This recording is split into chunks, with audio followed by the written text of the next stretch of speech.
Justin, we're going to start with you on this. What has been the most surprising thing that we've seen first 28 days of the MLB season? Because it has been very topsy-turvy. We've seen a team like, the Pittsburgh Pirates really get off to a nice start. The Rays have been able to do. And just before I came on for this segment, we saw the St. Louis Cardinals fall to 9-16. But what has really been standing out to you thus far this season?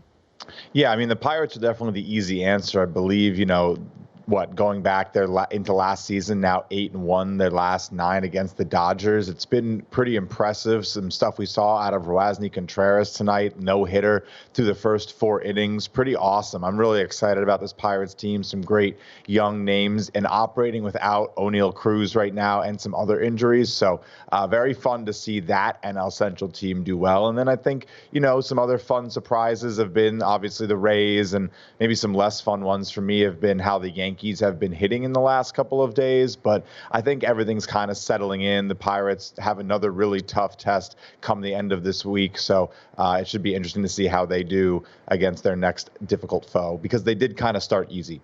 Yes, they did sort of start easy, and they only give up 1 run against the Astros, but when you score 0, it's really hard to win that way. And glad that you highlighted the Yankees. They're actually the top under team in all of baseball this far this season. And Anthony, same question to you. What has been standing out to you this far this season, and what have been some of the biggest surprises for you, whether that be to the positive or the negative?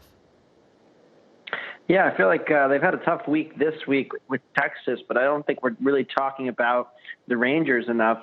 And one, of course, Jacob deGrom being healthy. That's really one of the defining parts of their season. But this lineup has been producing more than I thought it would.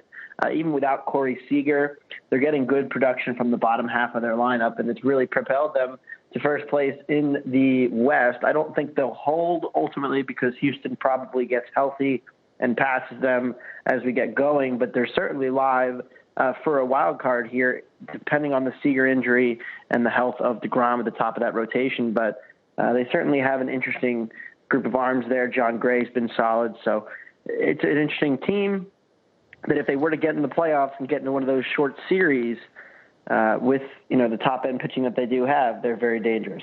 They are quite dangerous. I do agree with you there. And Adolis Garcia having that 5-for-5 day like a week ago, that was insane as well. And I want to just ask you guys something general as well, because when it comes to any sport, when you turn the page forward to a new year, there's always a little bit of overlap between using the previous year's stats to the next year's stats. And I want to throw this to you, Justin, and then I'll ask the same to you, Anthony. How much do you still put into the 2022 numbers as compared to 2023? Because now we've got a full month's worth of data. And I always think that making that transition to full-on this year's data compared to the previous year's data, that's something that's very murky, and it's not necessarily one-size-fits-all with regards to some of these players, especially if there's a little bit of an injury. But I just want to get your general philosophy on this, Justin.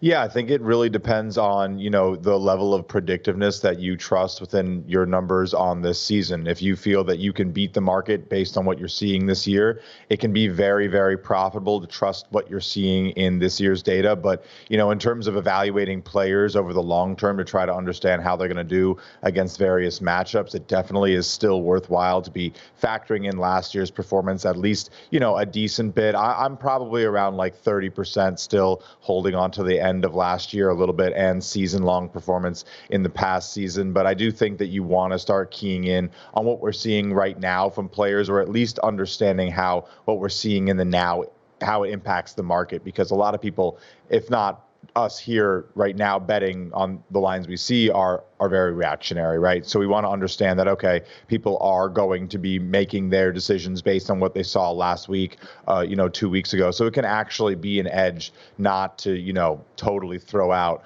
what we saw last year, or, trying to remember what teams were, even though the Pittsburgh Pirates are the hottest thing. The Cubs keep covering. It's like, eventually, usually regression comes home. So it's going to be interesting to see how the next 30 days play out. Yeah, usually regression does, unless if you're the Miami Heat from three-point range. Then it just never comes through. If you're playing against the Milwaukee Bucks, had to throw that in there on the Greg Peterson Experience, because my Milwaukee Bucks, that was not great to say the least. But Anthony, same question to you. At what point do you start really going full on with the 2023 numbers and starting to abandon the previous year's numbers? If that has happened already, you can let me know there as well. or if that's something that just you really hold on to some of those numbers and use a lot of career stats as well, because there are some guys that they do have some very demonstrative career splits, home to road, what have you. Yeah, I mean, it always depends, of course, but I think with pitchers, I use a lot of the Stuff Plus data from Saris's model from The Athletic to project out pitchers, and that comes online pretty quickly. So I'm already pretty much, you never want to throw out your priors, but I'm pretty much almost ignoring what we saw, parts of last season, and trying to figure out what a pitcher really is, and using just, what are they doing now? How do they change their pitch mix? Are they throwing harder or not as hard, or are they locating? What's the strikeout minus walk rate? We still need more innings for that. So, last year's data is still relevant, but you can compare, of course, to last season, is the fastball moving less or more. With regards to hitters, the sample is still decently small. You have to be very careful, but you can look to see if certain hitters are making changes in how much they're swinging, how much they're barreling the ball, whether they're lifting the ball in the air more, hitting a bunch of grounders.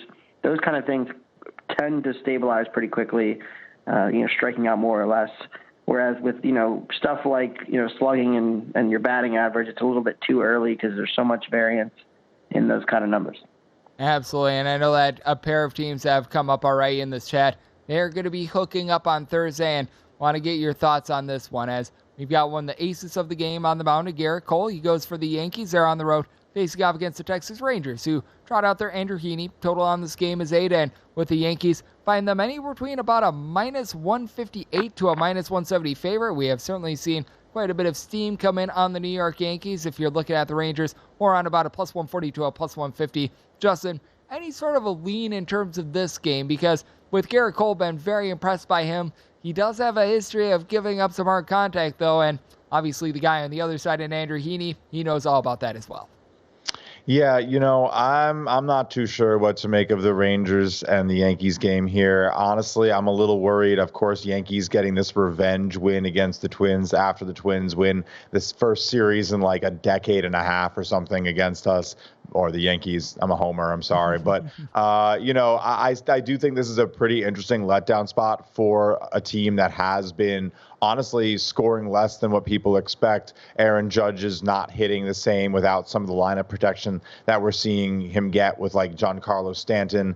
I think DJ LeMahieu's still playing a little bit hurt, and we know that impacts his game. And then you're depending on guys like Volpe to, carry more weight than maybe they need to. Rizzo obviously having a very nice year as well to start, but it just becomes, home run or nothing, hot or nothing. I think it could be a very interesting letdown spot, maybe become a little bit more of like a first 5 under spot for me. I do expect Cole to continue pitching well. Like Anthony said, you can kind of start to already see Cole is like, in a groove already from this year. You might have some maybe predispositions from last season. He burned me plenty, but I think he's pitching very well. I would look for him to continue it. Yeah, Garrett Cole is pitching about as well as he did towards back half of that 2000 and I believe it was 19 season with the Houston Astros, where he was darn near unhittable. And Anthony, what do you make out of this game between the Yankees and the Rangers, with Yankees obviously being a pretty sizable favorite? Yeah, I don't have a bet here. It would be Rangers or nothing. I think Cole's a little bit inflated here based on where I would look at this number to be. Would think the Yankees should be around plus 140. So if the Rangers get to, plus 150, 55, I'll probably hop on Heaney. He does have a home run problem, generally speaking, which is not great going up against this Yankees lineup. But like, Justin was mentioning, this is not the depth of the Yankees lineup you're used to seeing, the one that they're rolling out there right now. And then, of course, the stadium conditions do play a large role down there when it comes to the total. So we'll have to wait on more data there, but would also lean toward the under. I think the market generally coming into the season was a little too low on Garrett Cole, and something we've talked about on our pods before. Cole has almost been underrated for a while, but the last couple of starts, he's been so dominant that you're paying the tax once again on Garrett. Yep, you certainly are. And I still remember back when they had the old Texas Rangers Stadium, you could find some really good angles on the win there. Unfortunately, we don't have as much of that with Globe Life Park. Go to VSiN.com/subscribe to become a VSiN Pro subscriber today.